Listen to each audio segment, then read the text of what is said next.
This is the L2C Media Network on YouTube, and this is the L2C. Well, let's try that again. This is Steve Baxley Sports Final. Oh boy. Um, it's sponsored still by the L2C Media Network. I'm Harry Von Stuttgart, and here he is, 3 overtimes in, and we've already screwed up Steve the Baxman Baxley. Thank you. Weird, insane program. And we want to thank the Michigan Wolverines and Rutgers for keeping the overtimes, keeping us somewhat alive for that time. We do have a college football scoreboard, or as we like to call it, the college football scoreboard, not sponsored by Prudential. For life, health, auto, or home, you can't get a piece of the rock, Prudential, because they don't sponsor this show. Okay. Time for, of course, as we said, all the NCAA football scores. Let's go to it. I'm going to take off the headphones so here we go. Let's give you the finals, but first let's give you the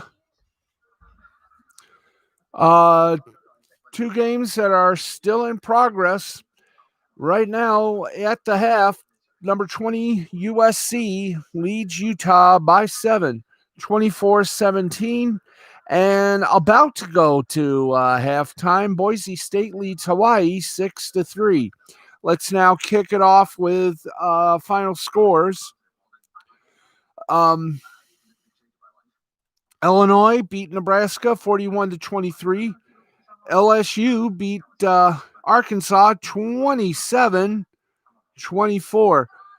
Third-ranked Ohio State may be moving up a rank or two. Well, maybe 1 rank. They beat number 9 Indiana to become the lone undefeated team, 42-35. The lone undefeated team in the Big Ten. East Carolina defeated Temple 28-3. Memphis over Stephen F. Austin by a score of 56-14. Wow. Talk about a rout. Did Stephen F. Austin ever show up for this game? 15th ranked Coastal Carolina took care of Appalachian State, much to the chagrin of Michigan fans, 34-23.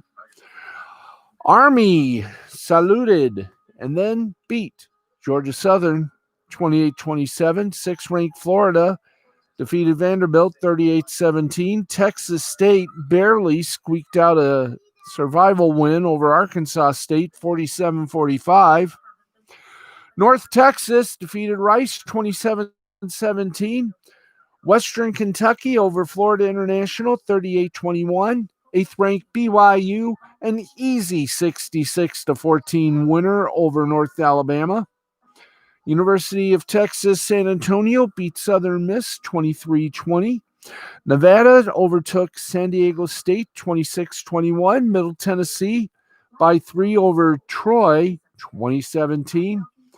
Number 19th ranked Northwestern defeated 10th ranked Wisconsin by 10, 17-7. 11th ranked Oregon defeated UCLA 38-35. Oregon State defeated California 31-27. 7th ranked Cincinnati over the University of Central Florida 36-33. Georgia State over South Alabama 31-14. Iowa over Penn State 41-21. That is the 5th loss in a row for Penn State. They are 0-5 in the Big Ten. 17th ranked Iowa State came up roses and spanked Kansas State 45-0. Number 1 ranked Alabama is going to keep that number 1 ranking. They defeated Kentucky handily 63-3. Pittsburgh over Virginia Tech 47-14. Virginia over Abel Christian, 55-15. 23rd ranked Auburn over Tennessee, 30-17. 13th ranked Georgia, 31-24 winner over Mississippi State. Missouri, a 17-10 winner over South Carolina. 18th ranked Oklahoma over 14th ranked Oklahoma State, 41-13. North Carolina State beat 21 ranked Liberty, 15-14. And in a game that took 3 overtimes and half a bottle of Maalox, Michigan outdid Rutgers 48-42. In other finals, Washington defeated Arizona 44-27. Of course, number 4 ranked Clemson and Florida State were postponed. Charlotte and 15th ranked Marshall were postponed. Central Arkansas and 24th ranked Louisiana were postponed. Ole Miss and number 5 ranked Texas A&M were postponed. Navy and South Florida were postponed. Wake Forest and Duke were canceled. Michigan State and Maryland were canceled. University of Louisiana Monroe and Louisiana Tech canceled. UNLV, Colorado State canceled. San Jose State and Fresno State canceled. Arizona State and Colorado canceled. Washington State and Stanford were canceled. The other finals we gave you, we're going to give you again. Louisville blank Syracuse 30-0. You sure you want to leave? You want to go back home, Alex Sims? They might. Well, good luck in Syracuse. 30-0 Louisville over Syracuse. Oi. Minnesota over Purdue, 34-31. Florida Athletic over Massachusetts, 24-2. Air Force blank New Mexico, 28-0. UAB and UTEP canceled. In 2 overtimes, 25th ranked Tulsa over Tulane, 30-24. Utah State and Wyoming canceled. West Michigan 52, Central Michigan 44, Toledo 45, East Michigan 28, Ball State 31, Northern Illinois 25, Buffalo 42, Bowling Green 17, Kent State 69, Akron 35, and by the way, Ohio and Miami of Ohio, they were also canceled. That's your college football scoreboard, not sponsored by Prudential for life, health, auto, and home. You can't get a piece of the rock, Prudential, because they don't sponsor this show. All right, let's keep going. Let's get you some headlines and then go from there. NBA news as if. Here we go, kiddies. As we begin. Here we go. Contavious Caldwell-Pope, the former Piston, was traded to the Lakers, has re-signed with the Lakers, 3-year, $40 million deal, according to Shams Charania of The Athletic. The third year of the deal includes a partial guarantee. This is now the 4th consecutive offseason in which Caldwell-Pope has signed a contract with the Lakers. He joined the team, as we said, in 2017 after starting his career with the Detroit Pistons and has been playing under 1-year deals ever since. Now he gets the long-term security he's been looking for since 2017, and he gets it with the championship contender he's been with for the past 3 seasons. He initially had an $8.4 million player option for this season. He was expected to pick that option throughout the regular season, given the expectation that cap space would be limited league-wide. A strong playoff run in which Caldwell-Pope became the 3rd best player on a championship team changed that. According to Charania, Caldwell-Pope received plenty of interest around the league, but he and the Lakers were determined to get a deal done. That makes sense on both sides. The Lakers, having spent their mid-level exception, had no way of replacing Caldwell-Pope if he had left. Caldwell-Pope, meanwhile, would have had to join a lottery team like New York or Atlanta in order to get this money elsewhere. The Lakers had full bird rights, though, so they could pay him above the cap to stay. Now the bulk of their offseason retooling is complete. By signing Montrezl Harrell with a mid-level exception, the Lakers triggered a hard cap at the $138.9 million apron. They're now extremely close to that figure and will likely look to offload JaVale McGee's $4.2 million salary to create the space needed to fill out the roster. There are still minimum signings left to be made, but the defending champs have now made their biggest move. Hurrah. That is amazing.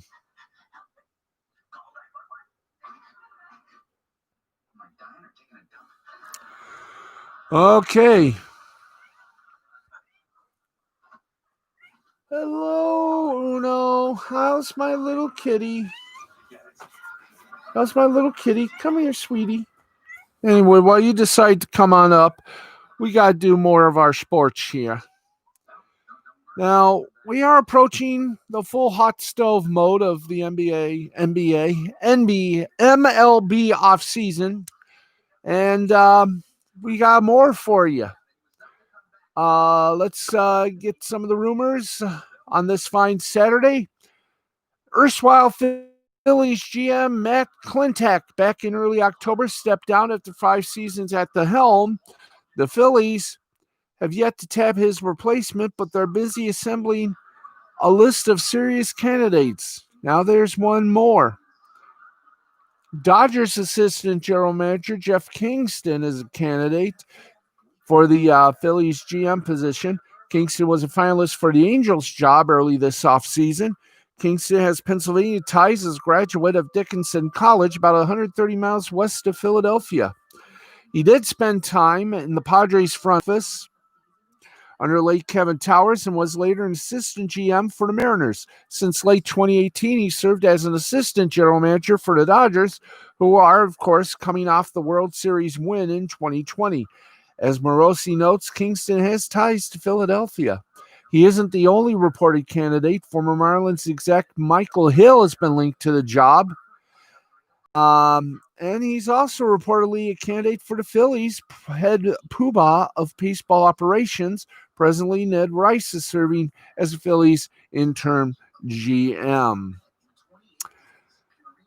Free agent lefty J.A. Happ is beginning to drum up interest. According to John Morosi again, the Angels and Rangers are among the teams who are considering a run at Happ.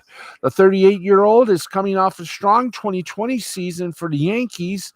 In 9 starts, he put up an ERA plus of 123. Over the last 3 seasons combined, Happ has had an ERA plus of 105 with a strikeout walk ratio of 326 in 388 and a third innings. At Happ's age, he's obviously not a long-term solution, but teams in need of rotation help in 2020, such as the Angels and Rangers, could possibly be landing spots. As for the Yankees themselves, Happ, James Paxton, and Masahiro Tanaka are all free agents, which means the Yankees have work to do in the rotation this offseason. That's the case even after you account for the likely return of Luis Severino from Tommy John surgery. More headlines, more gravitation. Right now, a little drink of lemonade.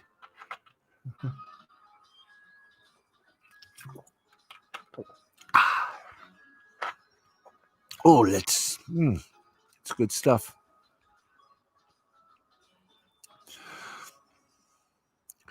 Okay, I don't think we need any more free agency news yet. So there you go. We shall peruse the perusable and find out if there's any news. There we go. Ha-ha. I got you. Say hi to Uno, everybody. The mouse assassin. Hello. How are you? Hi. Hi. Hello. Meow. Meow. You want to talk? Go ahead. You can talk.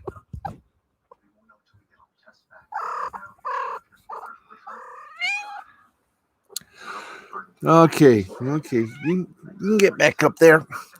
Okay, we got some headlines, media bites, if you will.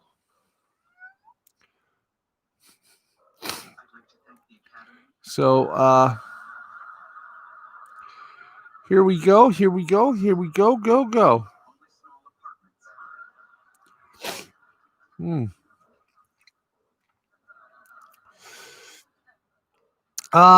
This is going to be an unusual Sunday if you are a fan of Fox NFL Kickoff and NFL Sunday. How so? Well, 2 weeks ago, Fox College Football Preview Show, Big Noon Kickoff, saw an unusual cast of the Fox NFL Sunday crew, plus Speak for Yourselves, Emmanuel Acho. Thanks to COVID-19 concerns with the regular cast, analyst Urban Meyer later confirmed to Columbus CBS affiliate WBNS that he had tested positive for COVID-19. It's unclear if anyone else on that show also tested positive. This week, there's somewhat of a reversal of that situation with Big Noon Kickoff analyst Reggie Bush filling in alongside Charles Woodson and Chris Myers on Fox NFL Kickoff, normally featuring Clarissa Thompson, Tony Gonzalez, Michael Vick, Dave Wanstead, and Colin Cowherd, and Fox NFL Sunday, normally featuring Kurt Menefee, Terry Bradshaw, Howie Long, Michael Strahan, and Gonzalez. It's notable that the press release mentions that members of the Fox NFL Sunday cast will appear remotely. It's unclear which members that will be and for how long they'll appear, but that will probably help make the show feel at least somewhat more normal for regular viewers. Still, this is quite the change to Fox's NFL Sunday lineup. It's definitely interesting to see that just 2 weeks after they dramatically reworked the college football pregame show over seemingly similar concerns. This was the Fox Sports statement on the NFL pre-shows. In accordance with CDC guidelines, Los Angeles County Department of Public Health Safety guidelines, and out of abundance of caution for our team, Sunday's Fox NFL Kickoff and Fox NFL Sunday pregame shows from our Los Angeles studio will not include the regular cast. Filling in as hosts for both shows will be Chris Meyer with analyst Charles Woodson and Reggie Bush in studio, while members of the Fox NFL Sunday cast will appear via remote. We look forward to the return of both casts to their regular posts soon. So set your set your DVRs, or if you still got them, your VCR for something very interesting tomorrow morning and afternoon and evening and whatever else you can talk about. Hi. Now you want to talk. Now you don't want to talk? Hi. You my little sweetheart? You my little sweetie? Yes, I am. You're my little sweetheart. You're also the best mouse assassin we've ever had. Yeah. Okay, I'll put you down. Or do you want to get back up on your perch? Okay, get back on your perch. Okay, let's keep this show on the road here. Well, here's something that happened during the ABC's broadcast of Wisconsin Northwestern. ABC's coverage of Wisconsin and Northwestern Saturday saw something unusual. Field analyst Todd McShay, working the game alongside Sean McDonald, Todd Blackledge, and Molly McGrath, left the broadcast partway through. In the second half, McDonald said that McShay had left the broadcast due to illness, but even McShay's on-air hit opening the broadcast seemed a bit off. Number 19 Northwestern went on to beat Wisconsin 17-7, a notable result, and that marked the first time the Wildcats had beaten an AP top 10 opponent by 10 or more points since 59. But the situation with McShay was odd for those watching the ABC coverage.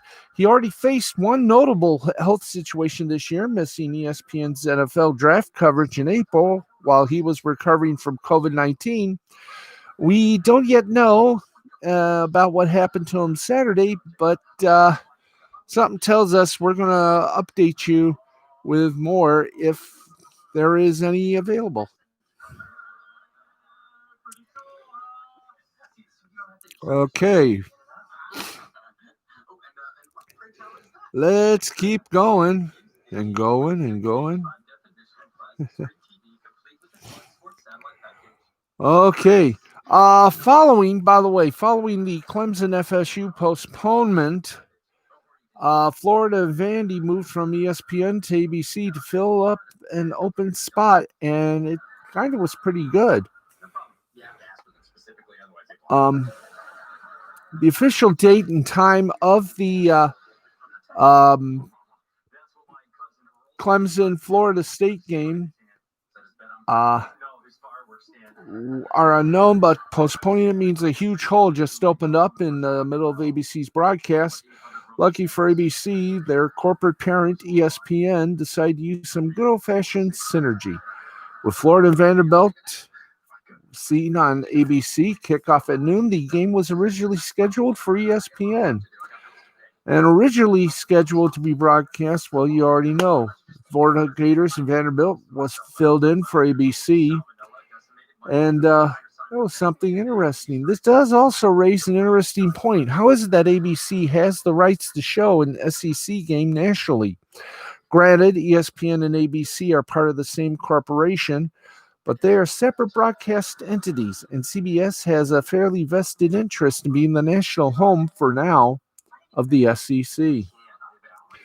There doesn't seem to be a particularly strong explanation for how it can happen other than, well, technically it was an ESPN on ABC production. Also, ESPN ABC is considered the most likely destination for the SEC in 2023 when their longtime deal with CBS ends. Now, CBS walked away from negotiations last year, and the Disney duo is expected to pay upwards of $300 million for exclusive rights to some of the top conference matchups each season. So if anything, this feels like a preview of what's to come and perhaps a flex to let CBS know what they're going to be missing. Till then, it's a big deal to see an SEC game on ABC. In fact, per Timothy Burke, Florida Vandy will be the first SEC regular season game to be broadcast on ABC since 1995, when ABC still had a sports department and didn't get it infused with ESPN.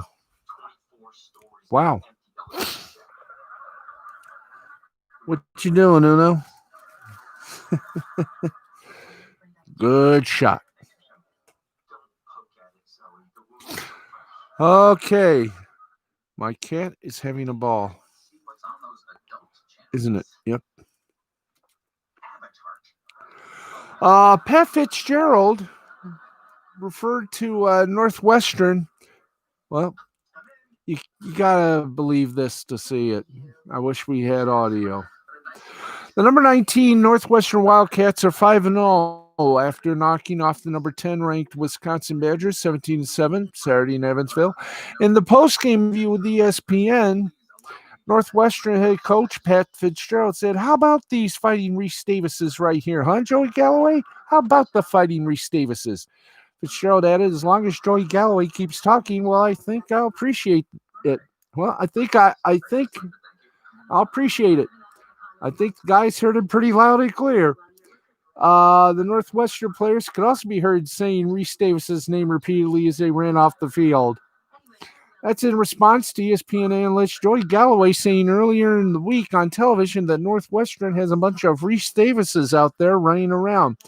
Davis, the ESPN studio host, jokingly responded, "High-level athletes then, huh?" To which Galloway responded while laughing, "Yeah, very athletic, Reese." In addition to the Fighting Reese Davis joke, Fitzgerald told the media after the game that he thought Galloway's comments were incredibly disrespectful and said the comments really ticked our guys off. Naturally, Galloway was asked to respond while doing ESPN studio work on Saturday. Let me say this, Reese Davis is a pretty good athlete, and he's smart. Galloway added that his Reese Davis comparison was a compliment to Northwestern. Right. Uh-huh. And I'm 250. Regardless, What to make of Galloway's comments? One thing's for sure, it motivated Northwestern and potentially played a part in a crucial victory for Fitzgerald's squad. If I were Reese Davis, I'd just go with it on Saturday. I just call the Northwestern team from now on the Fighting Reese Davises. I think we'll do that from now on. Can we? We're not beholden to anyone. Okay, we're going to do it from now on. The Northwestern Wildcats are henceforth to be known as the Northwestern Fighting Reese Davises. There we go. Until they lose. Then they'll be known as the Joey Galloways. Anyway, we got any more? Yeah, we got to do this. As you know, Wipeout used to be on ABC. It was funny. It was unusual. Well, TBS decided they were going to revive ABC's show Wipeout with John Cena hosting. But tragically, well, TMZ reports that now possibly you'll never see Wipeout again. Tragically, one contestant died after completing the show's obstacle course. He was reportedly attended to by on-site medics before being taken to hospital. TMZ initially reported the contestant's death with what limited details are available. In this report, quote, production sources tell TMZ a male contestant needed medical attention Wednesday after completing the course, and he was tended to by an on-site emergency personnel who then called paramedics. We're told the contestant was taken to a hospital where he later died. Our law enforcement sources tell us they got a cardiac arrest call just before noon Wednesday, and medics on set had already started using a defibrillator on the contestant who was experiencing chest pains after completing the course. TBS and the show's production company offered its statements of condolences. Quote, Wipeout is getting an upcoming reboot on TBS after originally airing on ABC from 2008 to 2014. And TBS tells us, quote, we are devastated to have learned of his passing. Our deepest sympathies go out to the family. The production company, Endemol Shine North America, says, quote, we offer our heartfelt condolences to the family and our thoughts are with them at this time. According to Variety, the show will resume filming after Thanksgiving, and they will probably do a in memoriam or possibly just edit out that contestant out of respect.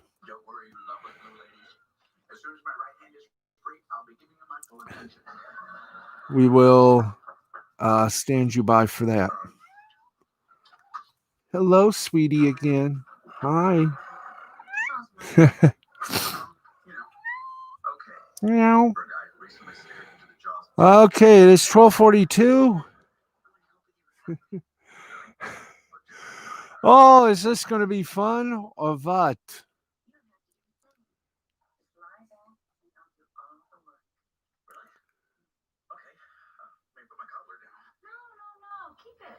Anyway.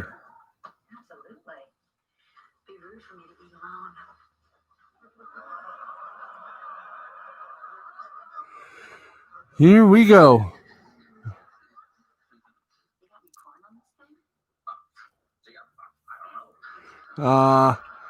Let's do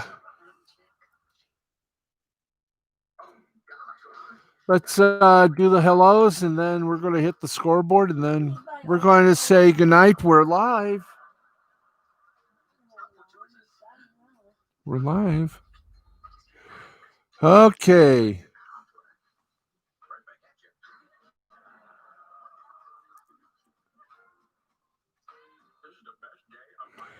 Okay, let's get going, shall we? We say hi there.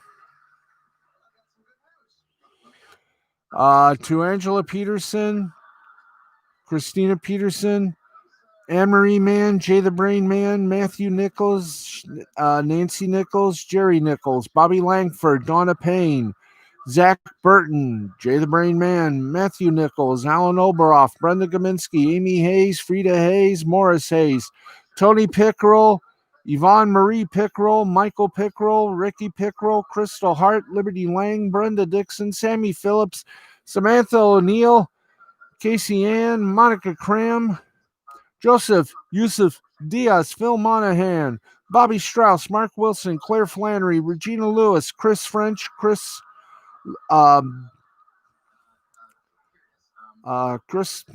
Lewis, Jeff Rollo, Marley Wiley, George Templeton, Dale Sankey, Blind Lemon, Nellie K9, Mrs. Nellie K9. All my friends from the AFL chat room, thebasement.com.au, and a few other places. Joe Ranta, how you doing? Sharon Baxley over there. Uno over here. Anyway,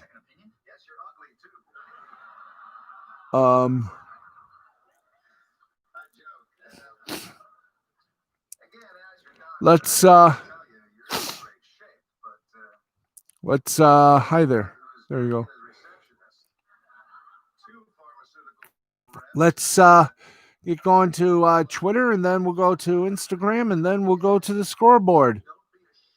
Here we go, kiddies. And Uno. And here we go. We say hello to let's keep this going. Hello to Alex Sims. Hello to Stacy Hayes. To Killian Collins. To Wyatt Holiday. To, of course, Sherry Jones, Peter Wada, Louisa Fernanda, Erica, Renee Davis. We also say hi and hello to Beth McLeod, Lena Gwynn, Tessa Barretta, Rebecca, Mandy Summers, Peter Gilmore, all my friends over there on Comicsgate, Sierra Sierchi, how you doing? Dan Leach, Casey Lennox, Ivy McKellen, Sean Broyles, Lydia Cornell, all the nice people on Twitter. And let's take you now to the gram. That's right. We got to take you to the gram, as in Instagram, and give some shout outs there, including Raina Love. How you doing? Okay. Thank you very much. Let's try it again. We also say there, thank you. Hi to Audrey Dahlgren, Alex Sims, Nick Mantis, all the gang at TV6, Donnelly Keith, Melissa Wilson, Dr. Jim, Tom Ziskin, all the gang at Fox 26 in the beautiful city of Houston. And before we go to the scoreboard, I also want to say hi to Claudia Treos, to Francia Jones, to who else do we have to say hi to? Oh, plenty of people. Mario Lou from Fox 2. Linda Steele, Courtney Lynn Elwood, Emerald Morrow, Kimberly Wells, the Singing Sisters, Presley,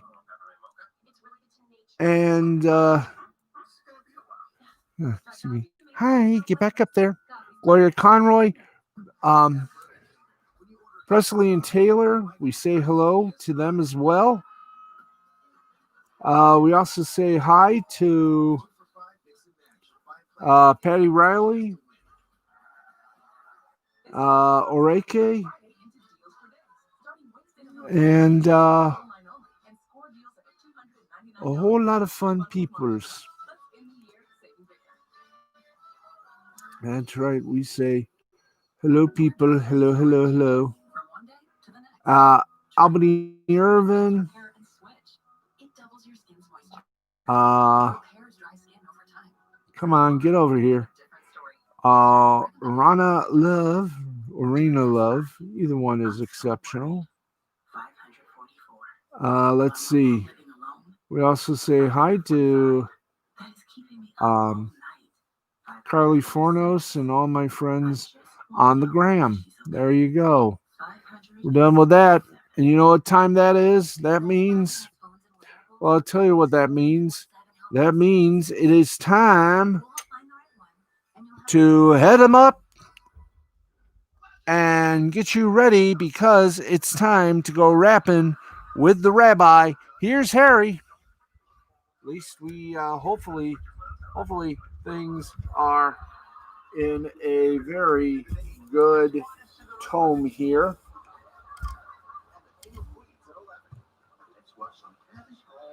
Time for a little rapping with the rabbi.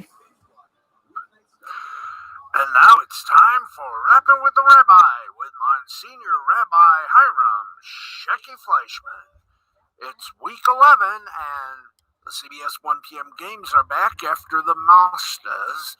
Last week, let's go live to Vatican Football Central, right about 2 miles away from the Vatican itself, and our good friend, Monsignor Rabbi Hiram Shecky Fleischman. Thank you, Harold. Good evening, everybody. How you doing? Baxman, you're looking, well, you're just looking. You'll get that. You'll get rid of that quarantine pouch. Trust me. Just remember, moderation. Speaking of moderation, let's go to it. The Fox NFL games, 3-6 Atlanta at 7-2 New Orleans. You got to be kidding about this. I'm taking New Orleans 23-13. The 4-5 Detroit Lions at 3-7 Carolina Panthers. Panthers growl, Lions roar. 20-17 Detroit. The Philadelphia Eagles haven't crashed the 8th yet, but at 3-5-1, they're about to. They take on Cleveland, who's rocking a 6-3 win-loss record. They're going to make it 7-3. Give me Cleveland 20-10. The 4:25 Fox games, 2-7. Dallas Cowboys. Boy, that party bus is getting repaired, but it's going to be too little, too late. They're in Minnesota taking on the 4-5 Vikings. Give me the Vikings 37-31. Green Bay Packers at the Indianapolis Colts. It don't matter where you go, because you know Green Bay is going to kick some you know what. 7-2 Green Bay Packers, 6-3 Indianapolis Colts. Give me the Packers 34-15. The CBS 1 p.m. games after a week of covering the Masters. The 4-5 New England Patriots taking on the 2-7 Houston Texans. Give me New England 27-20. Tennessee Titans 6-3 at Baltimore Ravens 6-3. It's the Battle of Titans. 2017 Baltimore will win. Cincinnati 2-6-1 at Washington 2-7. Make it 2-8 because Cincy's got this. Unless they make a lousy mistake, which I don't think so. 24-7 Cincy over Washington. The 9-0 Pittsburgh Steelers are in the Ville, as Baxman would say, playing Jacksonville. 27-17. Jacksonville's 1-8. Pittsburgh's 9-0. Give me the Boig. I said the Boig, not the Boyd. The Boig. The steel curtain is tough again. 27-17. Pittsburgh over Jacksonville. The 405 CBS games. 6-3 Miami Dolphins at 3-6 Denver Broncos. It ain't easy being a Dolphin, and it certainly ain't easy being a Bronco, but it is this week. 20-10 Broncos over Miami. Do I really have to do this pick? Well, it's not our idea. I know, it's the NFL schedulers. Oh, would I love to get them in a confessional. The winless New York Jets at the 2-7 LA Chargers. Make it 0-10. They're getting close to, as Baxman would say, the Tower of Tepidity. Give me the Chargers 14-7. On the NBC Sunday Game of the Week, the NFL Sunday Night Football. Yeah, well, whatever. Kansas City 8-1 visits Las Vegas 6-3. I went to Vegas one time for a retreat, and I tell you, there were some nice people there. 8-1 Kansas City, 6-3 Las Vegas. Give me Kansas City 33-24.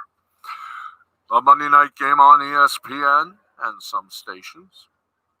The Los Angeles Rams at Tampa Bay. T-O-M-P-A. Get it? Yeah, we all get it. 7-3 Tampa Bay, 6-3 LA Rams. Tommy Buccaneer will score again, 37-23. That's it. Now, I know I'm 63%. I should be better, but, well, let's face it. When you got a schedule like we do, it sucks. But we'll do better. I'm the Rabbi. He's Harold. This is the Baxman.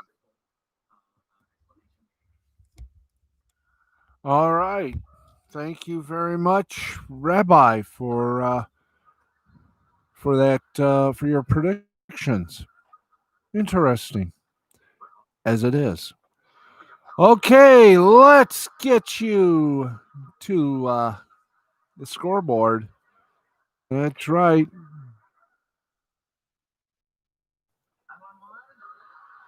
Let's get going. And let's get going good here. I'm gonna, let me just, there you go. There we are. Wow.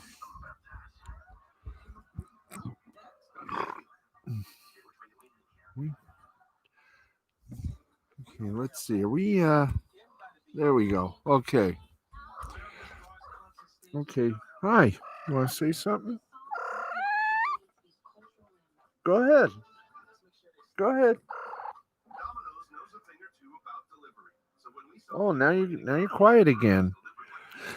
Anyway, we gotta do a scoreboard and then we're out of here for tonight. Yes. Yes, we'll be out of here tonight. I'll be in bed. You'll be right there in your little cat bed. Okay. Enjoy. Okay. Wow. That was fun, wasn't it? Anyway, let's get going with all the action and all the satisfaction. In the Premier League, Chelsea beat Newcastle 2-0. Brighton over Aston Villa 2-1. Tottenham over Manchester City 2-0. Manchester United over West Brom 1-0. In das Bundesliga, Bayer Leverkusen 2-1 winner over Arminia Bielefeld. Augsburg and Mönchengladbach tied at 1, as were Bayern Munich and Werder Bremen. Hoffenheim and Stuttgart tied at 3. Wolfsburg beat Schalke 2-0. Eintracht Frankfurt and Leipzig ended in a 1-1 tie. Dortmund beat Hertha Berlin 5-2. Italy Series A, Lazio over Crotone 2-0. Spezia and Atalanta tied at 0. Juventus over Cagliari 2-0. In La Liga in Espanol, we had a couple of ties. Levante and Elche tied at 1. Villarreal and Real Madrid tied at 1. Sevilla 4-2 win over Celta Vigo. And Athletic Madrid over Barcelona 1-0. In Spanish basketball, Murcia beat Fuenlabrada by 3, 84-81. Morabanca Andorra, a 79-62 win over Gran Canaria. San Pablo Burgos over Obradoiro CAB, 78-63. And got some Swedish hockey for you. Brynäs over Frölunda 7-1. Djurgården over Växjö 3-2. Luleå over Linköping 3-2. Farjasad over HV71 3-2. Orbro over Oskarshamn 2-1. Malmo over Skellefteå 4-3. In Finnish hockey, Lukko over JYP 6-1. In after overtime, Kalpa over Tapara over Kalpa 2-1. Salpa over Vaston Sport 3-2. Pelicans over Kuku 3-2. Asat over Karpat. Again, I screwed that up. Karpat over Asat 5-4. Jukrit over Ilves 5-3. TPS Turku and Hamalinia 3-2. In the Japanese playoffs, Fukuoka Silver Hawks beat the Omori Giants 5-1, 5-8-0 Hawks, 1-4-0 Giants. Sugano got the loss. He's 14-3. Senga got the win. He's 12-6. And in the South Korean Baseball Organization playoffs, NC Dinos whopped the Doosan Bears 3-0, 3-9-1 for the Dinos, 0-3-1 for the Bears. Kim Min-gyu for the Bears got the loss. He's 1-1. Sung Moon-gi got the win. He's 1-0. And folks, we done it. That's right. We done it. We are done tonight. We'll be back tomorrow night following Sunday Night Football. And, of course, the two Spreaker shows that we do from 11 to midnight. Last Call Cafe at 11. WrestleMania Hut at 11:30. We'll be on the air here for the sports final tomorrow night around midnight, 12:15 to be exact. Don't miss it. We'll have the football scores and everything else you need to know in the world of sports. Until then, I'm Steve the Baxman Baxley. Been a pleasure, been a thrill, been an honor, and I hope you all enjoyed. Until we meet again tomorrow, may your favorite teams always be winners. Good night, America, whenever, wherever, and whomever you may be. Talk to you tomorrow. This has been a presentation of Mystifying Creativity Productions in association with the lovely folks at the L2C Media Network and L2C Sports. Is that it for me? You better believe it. So long, everybody. Drive very safely on the way home and into your bed as well. Good night. Have a great Saturday evening on the West Coast, early Sunday morning here on the East. Bye. Have fun. We'll see you tomorrow. 4 o'clock, more or less, for after the first half as we review the 1 p.m. games. And, of course, right after Sunday Night Football and our two other Sunday shows, we'll be on the air with our Sunday Night Football recap and prepare you for Monday Madness. Till then, good night, everybody.